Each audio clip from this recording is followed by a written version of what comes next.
Okay, so it's Wayne Defrancesco again, and right now we're going to take a look at Ben Hogan's swing, and I'm going to do my standard swing analysis on Hogan. I'm going to draw my lines. Again, back of the butt, front of the knees, on the shaft, top of the head, and front of the head, and then side of the hips, top of the head, sides of the head. Again, the idea is to get a reference point for the movement that happens during the swing. Now, it's good to note that the camera must be stationary on a tripod for this to work. If it's handheld and the camera moves anywhere, this analysis is a total waste of time. So let's take him up. You've heard a lot about Hogan's swing, I'm sure. There's a lot of secrets going around, but I'm just going to point out a few things that I think are quite interesting in Hogan's swing. The first would be in the takeaway, the hands go toward the body. So if you watch the grip, the entire grip now is just below that shaft plane line right here. That doesn't last for long because he's cocking the club up and the shaft will reach the shaft plane almost immediately. So a slightly inward movement. Now, as that inward movement happens, if you watch the derriere, it's going to emerge from where it is to behind that line. So the right cheek is getting deeper as he goes back, and at the same time Hogan's head is lowering. So there's the lowering up to the top, and this is the plane at the top of the swing. We see that that's at 61 degrees. When his left arm was parallel to the ground, he was at 57, and at address he was at 54 or 53. So that's 4 up and another 4.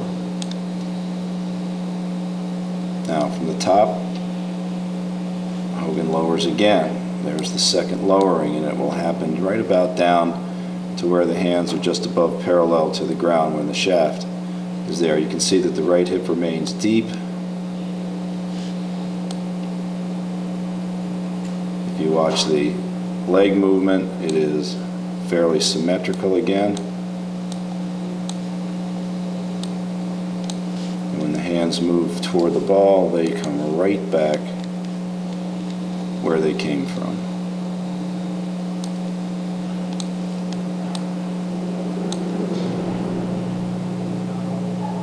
You can see that the shaft has gone right into the shaft plane, and as it goes forward, it actually goes slightly under or left of the shaft plane. Hogan liked to hit a little slide cut.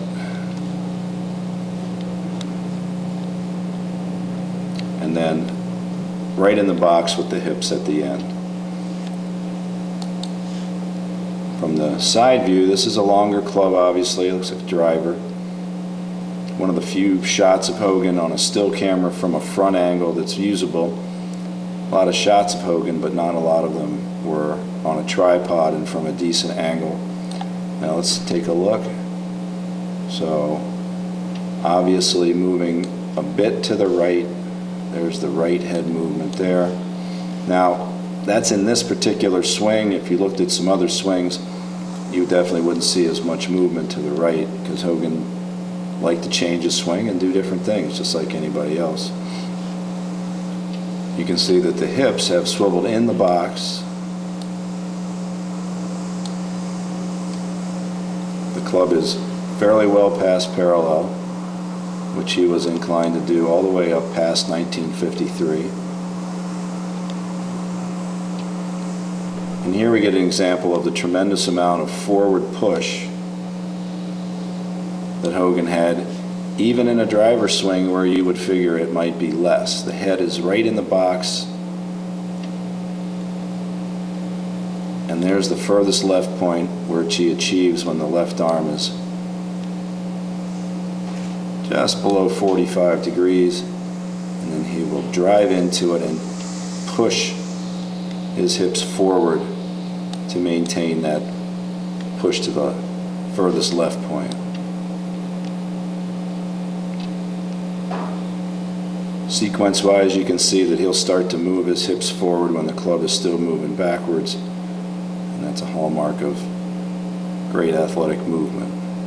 Also, not a lot of swings of Hogan where the club is not blurry, so some of the stuff we have to kind of guess about, but you can pretty much see that there's plenty of lag in this swing. He hit the ball far for his size.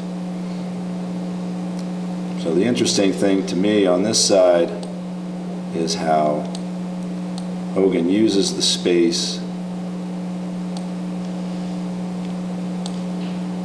by lowering and moving his right leg deeper and then maintaining the head position and creating a bunch of room for his arms and hands to come down.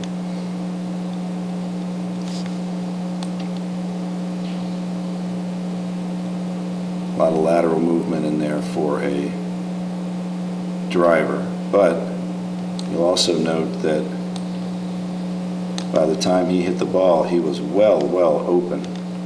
So you know that that hip movement from the start of the forward swing is working itself back into the left.